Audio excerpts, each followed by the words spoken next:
Christian parenting.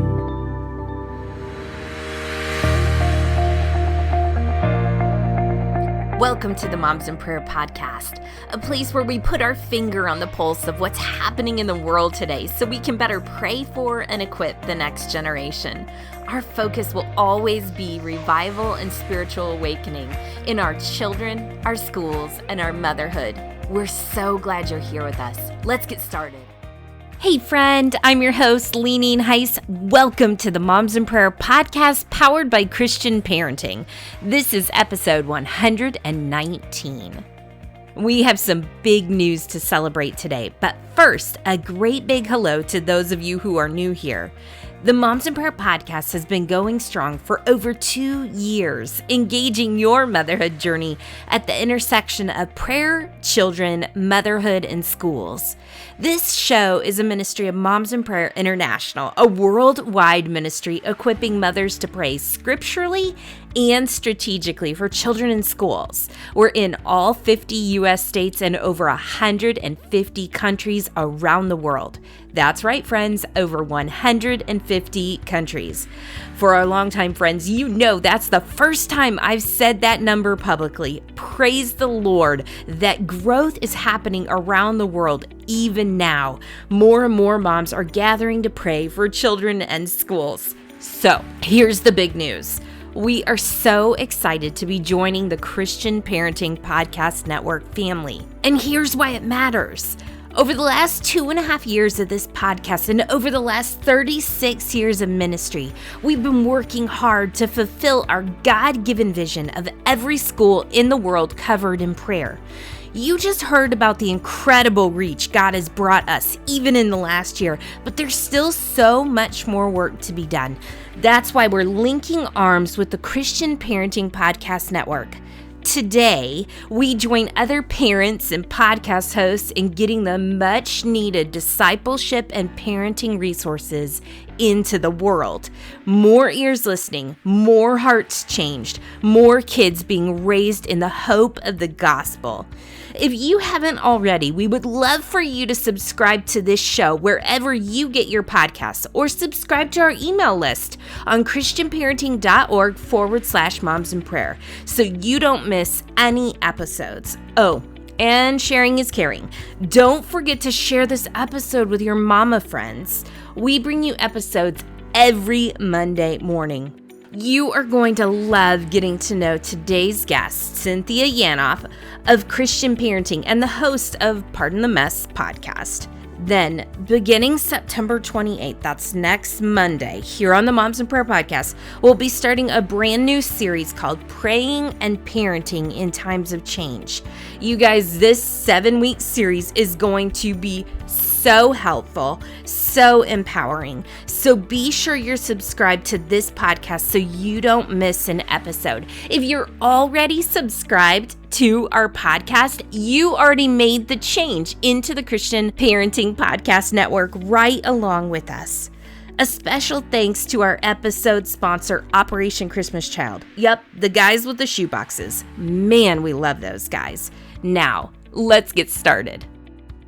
Cynthia, welcome to the Moms in Prayer podcast. Goodness, thanks for having me. I'm so excited to be here. It is very fun. This is the week that we get to announce the secret that I've been holding back and kind of teasing out, but here it is. Cynthia, we at Moms in Prayer are joining the Christian Parenting Podcast Network, and we are so excited. Oh my goodness. We are so excited to have you guys. And I love that when you were saying that, you totally had to articulate and think through each word because it's a mouthful. Every time I say it, I'm like, the Christian Parenting Podcast Network. But yes, CPN, and we are thrilled to have you. Well, it's very fun. So I know our listeners are going to need to get to know you. Introduce yourself to our audience. Absolutely. I'm Cynthia Yanof, and I work with Denison Ministries, specifically Christian Parenting, and I host the Pardon the Mess podcast. And I have a husband of almost 20 years, and I have 3 kids, a high schooler, a middle schooler, and a preschooler. Just think about that for a few moments. Cynthia, welcome back. That's I am so, no matter what you're doing, whatever you're facing in your parenting journey, I probably am too, because I'm trying to represent all age groups here and in and of myself. But that's my life. I live in Dallas and thrilled to get to chat with you and talk a lot of parenting is what we do on Pardon the Mess, and do it from a place of just complete grace and just knowing that the Lord goes before us. And so we can admit that it's hard and it's a struggle, but it's also a gift. It is such an interesting thing, this motherhood journey. It's like we get stripped of ourselves, and that is the place where Jesus shows up the very best, in the middle of our mess. I love that title of your podcast and the honesty that I have found in the Christian parenting team. It's like we're figuring this out together. Yes, yes. And that's why we're excited about this new podcast network, because there's just not any one parenting journey that matches what your listeners are going through. Like, everyone has a little different road. We all have different kids. We have different life scenarios. And so I love that with the Christian Parenting Network, it's kind of this one-stop shopping where you can go and you can find great places like what you're doing with your podcast. We've got people that are speaking into single parenting. We've got people that are licensed psychologists, psychiatrists. We just have a little bit of everything. So whatever you're facing in your parenting journey, we're just happy to be able to walk that road together. So we're glad to have you. It's going to be a huge treat to have your audience joining what we're doing and all working together to parent these kids the Lord's given us. I love that. Moms in Prayer has been podcasting for about 2.5 years now, which is so fun to say. I don't know. How long have you been doing this, Cynthia? We just had our 2-year anniversary last week. All of a sudden, I almost feel grandmotherly. I don't know about you, but it's like we've gotten the learning curve out of the way. We finally are settling into our niche. And that's when Christian Parenting reached out to us and said, hey, would you like to come join our network and we can partner together? And so that our listeners understand we're not going anywhere. Our ministries, Dennison Ministry and Christian Parenting, and you are just coming alongside us. We're linking arms and we're saying, hey, let's do this together for the sanity of parents and for the purpose of presenting the next generation to the Lord, discipled and trained, right? Absolutely. Absolutely. And so, yeah, I love that, because we all have kind of different identities, different things that we're doing, but we're under the Lord. And so I love that that brings us together no matter where you are in your walk. And so, yes, you guys are still going to do what you do and we'll do what we do, but we come together and it just helps more people be able to find us. And I think the ultimate goal is just resourcing Christian parents. That's what we want to do, because it's a great day to raise kids, but it's a challenging day for sure to raise kids with all that we're facing. And so what an awesome opportunity to come together and just say, hey, parents, like whatever you're facing, let us walk the road with you. And so that's why we're excited about the network. That's why we're excited you're here. You're doing great things. Moms in Prayer is amazing. So just, keep up the strong work. So, Cynthia, tell us the backstory of Christian parenting and how Christian parenting found its roots and genesis. Yeah. That's a great question. So the Dennison Forum, it's just kind of like our parent, if you will, parent organization. What started just trying to address Jim Dennison. He was addressing cultural issues every day biblically. And then it kind of led into First 15, which is a daily devotional that was part of our organization that Craig Dennison, his son, runs. And it has just done amazing. And it's just spending time with the Lord each day. And then Janet Dennison, it's kind of a family affair. Janet Dennison, Jim Dennison's wife, she wanted us to speak into parenting because it's the next generation of the church. And so she just felt strongly that we've really got to help families raise their kids. And so that's where I kind of came into this. I'm a former lawyer, practiced law forever, and just decided to stay home with my kids. And you know how God works. I got the call. I was like, hey, do you want to come join in? And we're going to do this. And I was like, oh, I can't think of someone less equipped to help you do this. But if the Lord's going to call me there, I'll do it. And so that's where Christian parenting started. And so it's kind of just been evolving. It's been exploding the last year, honestly, but just evolving with, we have, blogs, we have products, we write books, I just released a prayer journal recently, praying through the school year with your kids. We've got all kinds of different resources. The podcast network now, they're just trying to really help people, as they're raising their kids, just to do it well. And that's where we came from. We're continuing to evolve, just kind of like parenting does. So good.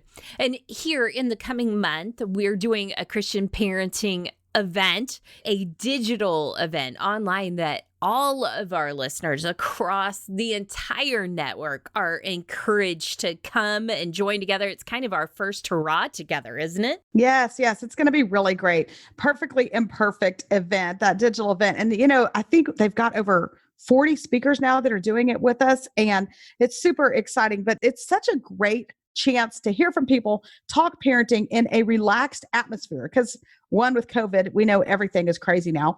But even with raising kids, like I would love the opportunity to go sit in a hotel somewhere and hear a bunch of speakers, but that's just not my reality. And so this is so awesome because you can sign up online. And then once you've signed up, then that weekend, October 23rd and 24th, you'll have access to all these different speakers speaking into so many different topics. And it's going to be great. So I already recorded mine, crazy enough. Way to have it together. Cynthia, that's amazing. I have not even touched mine yet. Well, there you go. Well, no, it's not having it together, but it's when the video was set up. And apparently I'm the host. I don't even know what that means, but they needed mine early. And so I was getting ready for it. I'm like, oh my goodness, this is so fun. There's so many people to listen to, so many topics. So I spoke into fixing our eyes on the things that are unseen, that scripture, not the things that are seen, those things that are eternal. And how are we going to parent the bigger picture? So that's what I was talking about. Do you know what you're speaking into? Sally Burke, our president, is going to be talking about praying and finding victory in prayer. And I will be talking about parenting your children after character failure. So Oh, so good. The moment they drop the ball, that's where we're picking up from there. Wow. After character failure. So can I have a sneak what's your best advice on that? Because I think all of our kids face that. I need a sneak peek of where you're going with that. Well, I think that character failure is something that as parents, we can anticipate with our kids. I like to say that our children's sin should not sneak up on us. Like, we're so well acquainted with sin in our own lives, and we know that that's what makes us need Jesus. And so we need to, first of all, practice our I'm not shocked face, but internally begin to process before the Lord, like, oh, this is a part of their journey, and seeing the missteps that they make as opportunities for them to grow, for them to need Jesus in a new way, that actually we stop parenting trying to prepare the road ahead of them, but actually view this mess up as an opportunity to really dive in, dial in, and help walk alongside them. This is a chance for them to cling tighter to Jesus than they would have at any other time. Oh, that's so good. And I think that's on two levels. That's so good. One, I'm always happy. I pray that my kids get caught in their sin. I pray that all the time. I do too. Yep. They're clearly sinning. So let's get caught in it. But I also always hope and pray that it happens while they're in my home. Yes. And having opportunities to parent things while they're still here versus it hits in college or, later on when they're out on their own. So I just love that whole concept of just using that as a starting point and just letting the Lord grow it, because we see so often biblically, over and over and over examples in the Bible where there's just pretty big moral failures, but how God still uses them. The Davids in the world, who David has an affair, there's murder, but he's a man after God's own heart. If that's the people that God's using and loving and raising up for his kingdom, then we can trust where they're going to struggle and fall short, that God's going to be able to use that. So that's an awesome topic. Absolutely. And I know our friends that are listening are committed to praying for their kids. They see that as something that's been really important and valuable in their lives. And maybe they've been around here and they're learning how to do that more strategically. But Cynthia, what has that looked like for you? Tell me about learning to pray for your kids as a process, right? For sure. It's interesting because the last couple of years, I've written this prayer journal, and I always say I've written it out of a place of not being good at praying for my kids. And that's just completely being candid about it. I know what to say. I know the right words. But if I'm completely honest, I just haven't done it well because, like every mom listening, 1,000 things interrupt my ability to be quiet, slow down. And also, I really like to be in control and manipulate things if I can. And I don't mean I'm a manipulator, but I like to try to rescue my kids. In my own nature, I want to rescue them and save them and make everything okay. And the Lord has really worked on that in my life. And obviously we hear about helicopter parenting, and I surely hope I'm not one of those. But speaking into my life, the Lord has just been like, you got to let it go. Pray through it, give it back to me. And so, having not historically been good at that because I like to take charge, I have stopped and really started trying to commit everything to the Lord in prayer, which is biblical, obviously, and obvious that it wasn't in my own life. And so from that came this prayer journal I wrote, just helping me to do that and hoping to help others.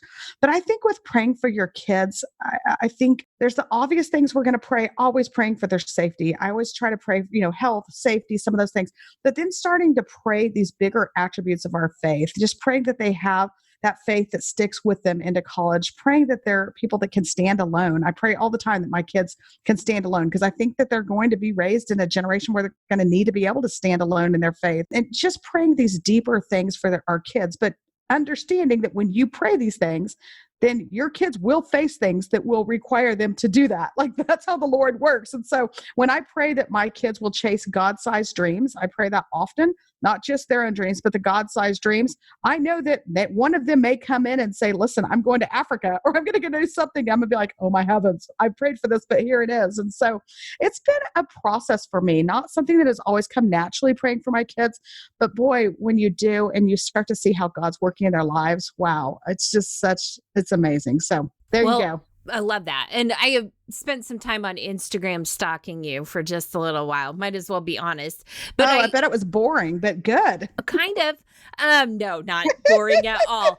But I saw your family, and I think you probably have an interesting parenting journey story. Can you share a little bit of that with us? For sure. So I have my high school and my middle school children, but my older two are both my bio kids. And then I got the sweet little gift of adoption. My husband and I decided nothing. The Lord decided that we were going to be called into foster care. And so we went through that whole process of foster care. And for two people who are lawyers, it's interesting to go through that process because there's so many technicalities, and we just backed out of it all and just said, Lord, whatever you want to do, we're going to follow you. And so we never intended to adopt, assumed we do foster care and have 1,000 placements in and out. But the very first little placement that came into our home was a 2-month-old little boy. And we were giving this huge gift a couple of years in to get to adopt him. And if you know anything about foster care, one, it's very hard. You almost never get a baby. And we had not requested a baby. So that was kind of shocking in my mid to late 40s. I'm like, oh, but then two, we never had anticipated adopting. And what a sweet little gift that the Lord gave us, this little late bloomer in our life, or maybe we're late bloomers in parenting. But either way, it's been a really big gift. And when people are like, oh, he's so lucky, I'm like, oh my goodness, no. Like we are just totally the lucky ones. He is just such a bright little shining star, but he's also a stone of remembrance in my life. And I really try to speak into that a lot, like finding those places where God's been faithful, even in the hard, and being able to use those stones of remembrance as encouragement in the future. And so even with my kids now, you know, when there's hard places or I can't see where God's working in their life or they can, I'm like, listen, I don't know about this, but I do know that God has been faithful. And that's just one of my places is through foster care and adoption of this little one. And I always say this, if you listen to my podcast, you've heard it ad nauseum, but you know, going into foster care and going to a place where the Lord called us, I was really nervous about it. I mean, there's some hard stuff in foster care. And, you know, I had seemingly normal, well-adjusted family. And I just was really nervous about it. And strong Christians, people that loved us, were like, have y'all really prayed about this? Have you thought it through? And it was interesting because I went into foster care really scared about what it might do to our family. And then on the other side of it, I can say now I'm really scared of who we'd be if we had not done it. Like the Lord just completely reworked us, and in a good way. And so just broke us down the places I didn't even know we needed to be broken down. But when you go in CPS offices in parts of town that you've never been in, and you see kids with everything they own in a trash bag, and you pray and cry over a crib night after night, just asking the Lord to do a mighty thing for a child that could go back to a really hard circumstance. I mean, it just changes your perspective. And so I'm just so grateful for that. I think the Lord has been so good to do that for our family, and just the things that used to be a big deal to me, the small things that seemed enormous in my parenting journey before this little kiddo came into the picture. Now I just have a new perspective. So I'm just grateful for the journey. So yeah. Hey friends, let's push pause right here while we tell you about today's sponsor. I don't know about you, but in this unique season, one way I've found to help shift my focus off of myself and my struggles is to find ways to help others. I wanted to share with you an easy way to do that, and it's by packing a shoebox through Operation Christmas Child. Here at Moms in Prayer, we love our partnership with Operation Christmas Child. It's a simple thing to do. Pack a shoebox with school supplies, toys, hygiene items, but it's also so much more. The Lord is using simple gifts to change the lives of children for eternity around the world. Last year alone, over 2 million children accepted Jesus through their follow-up discipleship program called The Greatest Journey. Wow, isn't that just what we've been praying for? I'd love to encourage you to join Operation Christmas Child this season by packing a shoebox. Anyone can get involved. Individuals, families, churches, students, and groups. Shoeboxes will be collected around the country during National Collection Week, November 16th through the 23rd. You can also build a shoebox online at any time and tuck that Moms in Prayer note in. For more information, visit momsinprayer.org/OCC. That's momsinprayer.org/OCC. Take us back to that moment where you started to feel this nudge towards something different. You had 2 biological kids. They're getting older. They're both in school, I would assume, which is the time where most moms are like, all right, so finally me, like I have a good friend that always says, this is not your decade, like your kids are little. This is not your decade. And I recently said to my 17-year-old who's about to leave home, they said this was not my decade and it doesn't look like next decade's mine either. So you might as well just get used to it not being about you, but tell me about those moments where you started to sense that God was doing something. It's interesting that you said, because I feel like it happens on different levels, and I don't, not to use church speak, but that sense of like holy discontent, I think is what I never really knew what that meant until I experienced it. But I remember I was back when this all kind of started, I was sitting in an office in downtown Dallas on like the 54th floor, I think. And I was doing some contract work. My kids were both in school and I had gone back to doing some law. And I was sitting there and I don't know what was going on, but I just remember stopping and putting my head back and just saying, Lord, I don't know what it is, but I just keep getting this sense that you want something more from me, something different. And I'm not knocking practicing law. I mean, my husband still does, and I'm glad it pays the bills. But nonetheless, I just knew there's something in me. And so I just started praying that day. And for the next months and months and months, I was like, whatever it is, Lord, if your eyes are roaming the earth looking for people that you can strongly support, I always go back to that verse. If you're roaming the earth looking for someone that you can use, like, let it be me. I don't know what that is, but if I can do it faithfully, let it be me. And so then my husband and I just started talking about, being just really burdened by abortion and some of the things going on in our country. And so, I heard someone say, Jim Dennison, actually, he said, a lot of us are pro-birth, but are we really pro-life? Like what are we doing with these kiddos that come in and have no home, that struggle, that don't have family? And so we just started praying through that. And it's just interesting how the Lord works, because not only did I end up leaving the practice of law to do foster care, but then almost immediately is when I got transitioned into what I do now. The Lord was just totally reworking things. And I just kept praying. I continue to pray, like, Lord, whatever it is that you can use me, however that looks, that I can be faithful to you and not make it about me, then let me do that for you. And so it's just been a really sweet gift how the Lord kind of called me into that. But it was just that sense of sitting in an office and one day and being like, I think there's more. I just feel like there's something different. And it didn't happen overnight. It took months and years kind of into where we are now. Our youngest is 4.5 now. And we got him when he was 2 months old. He came into our home. And so, it's taken time, but the Lord's just been really faithful in that journey. And I just always encourage people, God has big plans for all of us. It doesn't mean it has to be some huge platform. I mean, Jesus did his ministry with 12 disciples, right? You don't need to have 2 million followers, but he has a plan in each of our lives. And so in those places where you start feeling a little bit stagnant, or you feel like, is there more? That sense of holy discontent, jump on in those places. They're uncomfortable. You don't know where he's going to lead you, but I just encourage people, jump into those, like camp there and just start praying. What is it? What's that next right thing, Lord, that you have for me? And I just think he's so faithful in that. I think that's so good. My son, Brendan, was 2 years old, barely, when we brought our daughter, Gabriella, home from Guatemala. And Gabby was 3 months old. And we did some prepping of our 2-year-old, as much prepping as you can do at 2 years old, saying like, Gabby's coming home and this is going to be her room and this is the clothes she's going to wear. And it was a really interesting and precious time. Gabby and Mike and I walked around the corner in the airport and we heard our son yell, it's Gabby, and it was this, Mm, I would mm. love to say it was this much excitement the next day when he had a little Yeah, yeah. sister. And there was some of that excitement, but there, like being in an adoptive parent journey is unto its own. And so how did you get your kids on board, or how did you prepare them for the foster care journey that you were about to take? Yeah, I would say we were pitifully poor in doing that. I probably should have read a few more books or done something, quite honestly. But I just feel like I really believe the Lord went before us on that, and he planted it in their hearts, because from the moment we didn't have like some big reveal or guess where we just said like, hey, we feel like we should probably step into this somehow, and so we're going to sign up to be foster parents. And it just took a long time by the time the paperwork was done, so they kind of got used to that whole process. And then I think it was shocking for everyone when actually a child showed up on the doorstep, a newborn, mind you. I mean, I think my youngest at that time was like fourth grade. I mean, I didn't have a diaper, a car seat, nothing. I mean, nothing. And so I think it was shocking for everyone. But, I think the Lord, I know he planted adoption in my heart and my husband's heart, because we always thought adoption was so cool. We just didn't know how that was going to look.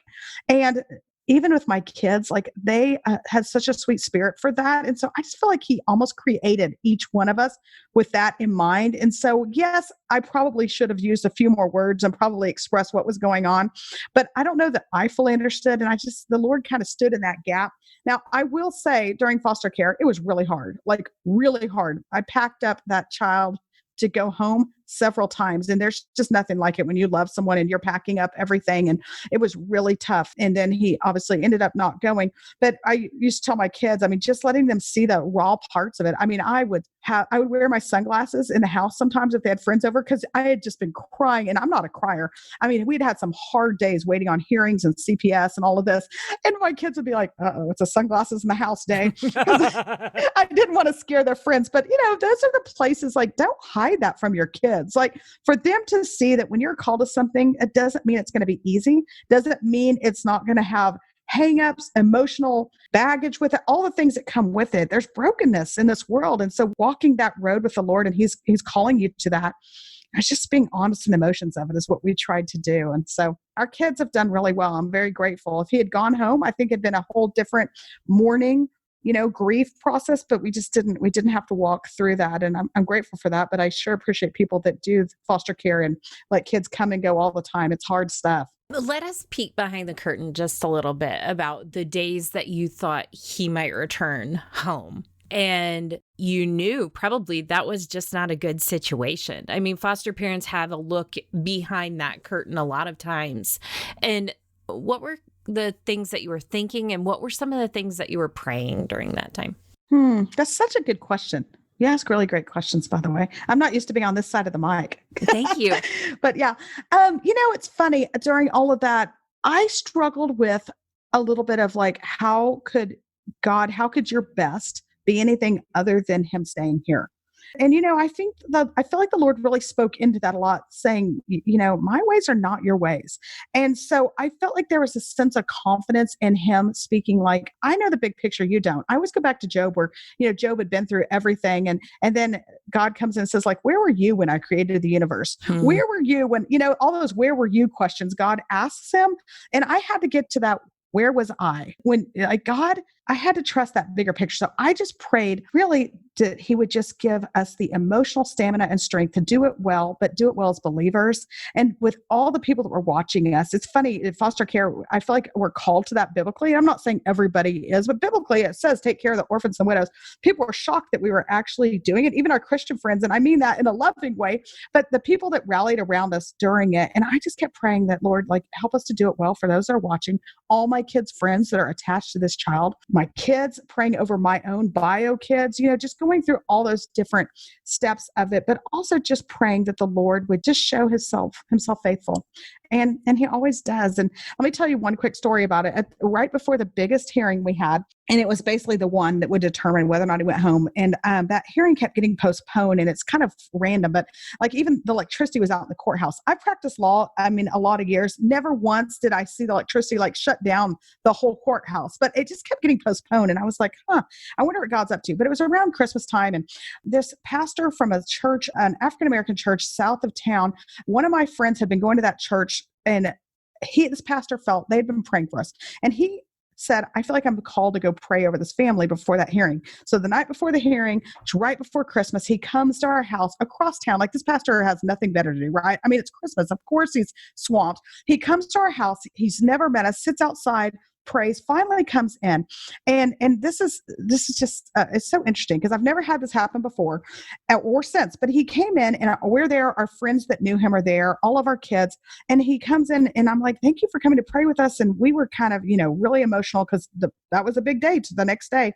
And he said, I've never done this before, but he's like, I just know the Lord told me to tell y'all that you don't need to ask anymore. It's already done. That child was created to be yours. All we need to do is praise him tonight and thank him for what's already happened. And so here I'm sitting here and I'm like, okay, well, I hope that, like my kids are hearing this. Everyone's hearing this. What if the court goes the other direction or what?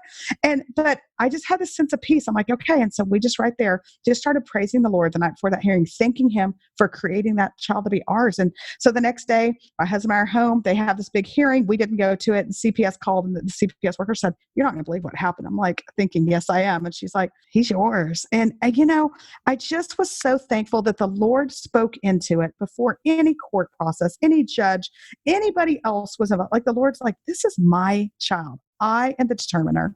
And so it's just a sweet gift. And I've never seen that happen before. I've never seen it since. And even that pastor was like, oh, my wife was like, what have you done? Don't tell those people. Right.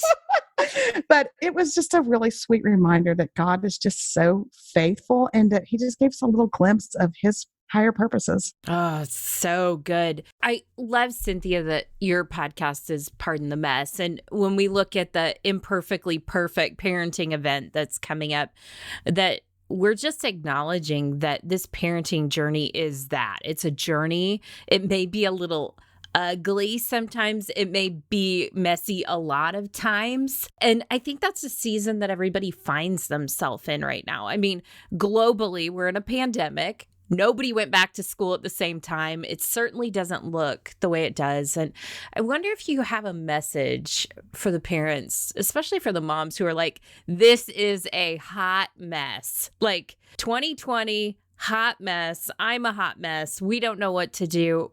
Any words of hope for her? Absolutely. Well, first and foremost, you're not in it alone. And I know that sounds cliche, but listen, this is one of the only times in our generation where we literally are all walking the hard place together. And so there may be at any time when you're parenting, I'm struggling because I found out my child had a learning issue or whatever it may be, but we're literally all doing this together. And so I've been telling, I've been asked a lot about this recently, and I've said, this is what I'm trying to do in my house. It may not work in yours, but here's the three things I'm trying to do. One, I'm trying to control the controllables. I can't control when my kids are in school, when they're not, who gets sick, who doesn't, all the things that are going on. I cannot control on the local level or the national level. But what I can control is the narrative in my home. And I can control how we are going to react to it. And I'm going to have kids that have an opportunity to learn adaptability and flexibility and graciousness. And so controlling the narrative and controlling what you can control during this time, I just encourage parents in that. And then like kind of what we talked about earlier, but I've just said, I'm trying to parent the bigger picture. I'm looking for the thank you when they're 30, not the thank you today. And so what am I going to do today that's going to get me that thank you later? Well, let's just ride the course well. Let's teach them the things that matter, the bigger picture. Let's teach them the attributes of God they can be. And I haven't, this kind of time with my kids, right. Unexpected time at home with them to really feed into them. So that's been a gift. And so just parenting these bigger pictures, working for the thank you, mom and dad, when they're 30, even though when you're trying to do the things you're trying to do, it's the eye roll today. Mine are like, oh gosh. In fact, moment of honesty, my middle schooler said the other day, he's like, I'm wondering if you should stop talking about parenting so much and actually parent a little bit. Like he was kidding. But I was like, truth. Like, Yikes. thank you. Yes. Thank you for your honesty that I do talk a lot of parenting. And he was laughing. He was saying it totally being he's a sweet spirited, but because I was late, he was a little bit late getting to school. And I was like, because I was on an interview, but we just chuckle. But then the third thing I would say is my encouragement is just, let's be those people that are building up when others are tearing down. Because it's so easy right now to armchair quarterback this whole thing. Even as we speak, a kiddo in my son's class had COVID and all the parents are up, is the school going to do it right? Are they going to do this? Like, let's just build up what others are tearing down, because nobody knows how to do this right. Nobody knows how to do it perfectly. We're all stumbling through it. And so as we're trying to show grace to the families around us, the school, the teachers, everyone around us, because our kids are watching us. And so that's my encouragement. I think we're all struggling through it the best we know how. So have a little humor, laugh a little bit, and then control the things you can control, parent the bigger picture, and then build up what's being torn down. And you know what? A year from now, God willing, life will be more normal, and we can look back on it and say, okay, I weathered that pretty well. I mean, none of us weathered it perfectly, sister. I hear right. you, but I did it pretty well. And, my kids are better for it. So good. I keep seeing this t-shirt that says, like, if we unplug it, will that reboot 2020? And it's so funny.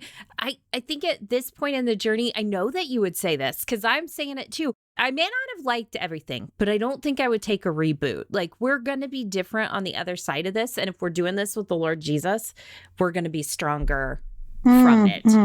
Yeah, that's so good. That's so good. Someone I was podcasting, I can't remember who it was, or I would attribute it to this person, but she said that the best thing about COVID was that it made her say no to the hard places she wasn't brave enough to say no to on her own. Like her life was so busy. Her schedule was so busy. She felt like her kids had to be involved in everything.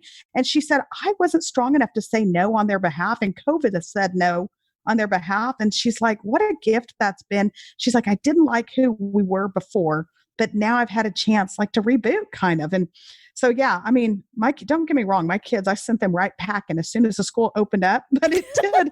Me too.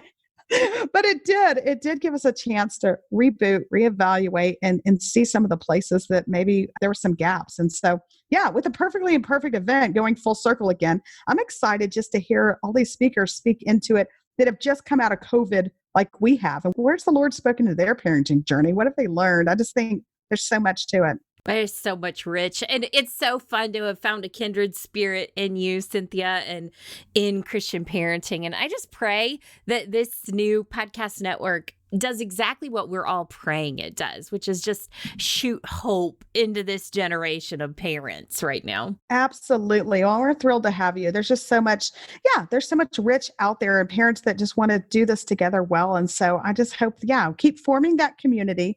Let's walk this road together. Let's be strong where we can be strong, and let's be weak together in the Lord. But we're just thrilled to have you. Glad to, just honored to get to chat with you today. And I know you must have an amazing audience because you're so much fun. You're fun to talk to. Thanks. Well, Cynthia, as we close up our time together, would you mind praying for this union that we're making between Moms in Prayer International and the Christian Parenting Podcast Network, that the Lord would use this to bring honor and glory to him? Absolutely. I would just love that. So let me do that. Dear Lord, I just thank you for this new friendship. I thank you for this new kind of collaboration. Lord, you are so mighty and you're so good. And just to allow any of us to do anything speaking in your name is such a privilege. So I thank you for Moms in Prayer International. I thank you for what they're already doing. I thank you for the ministry they have in schools and families. Lord, it's overwhelming how you just show yourself so faithful and so trustworthy and so good in all areas of our lives and our ministries. So I just pray, Lord, as we all come together in this Christian Parenting Podcast Network, Lord, as we come together, Lord, that just you will be glorified. You know every person that will listen to every podcast, Lord, and May it never be about us or the podcasters or even the guests, Lord, but just point back to you. May we always, Lord, just hear the word, be filled with the Holy Spirit, Lord, hear the words that you would have spoken, knowing the needs of people who are listening. Lord, I pray over each person listening to this podcast right now. I pray for every family represented, every child, Lord, represented by the families and the ears that are listening to this podcast, Lord, that they will know that you've loved them, you are for them, you go before them, Lord, that you want our kids to grow in you, and that, Lord, that you show favor on us, even when it seems unfavorable in life and there's hard places, that you show favor. And the fact that we're written in your book of life, Lord, what a gift. And so I just pray for each family that they just feel your blessing. I pray for all the parents that are facing hard spots in their parenting, that you'll encourage them. I pray for all the listeners of this podcast, Lord, that they will just carry on and continue the hard work, but the good work of raising kids. I thank you for this new friendship and this new relationship, Lord, and just may you be glorified. In your name we pray. Amen. Amen. You guys, we're so excited to be partnering with the Christian Parenting Podcast Network and meeting new friends like Cynthia, women who pray, and are ready for God to lead them in faith. If this is your first time here, thank you so much for joining us. You can learn all about the ministry that God has given us to pray for children and schools around the world on our website at momsinprayer.org. You can also find all the scriptures and links to the things we discussed today, more about our show sponsor, Operation Christmas Child, on our blog at momsinprayer.org. Moms make the difference. Moms just like you. See you next week.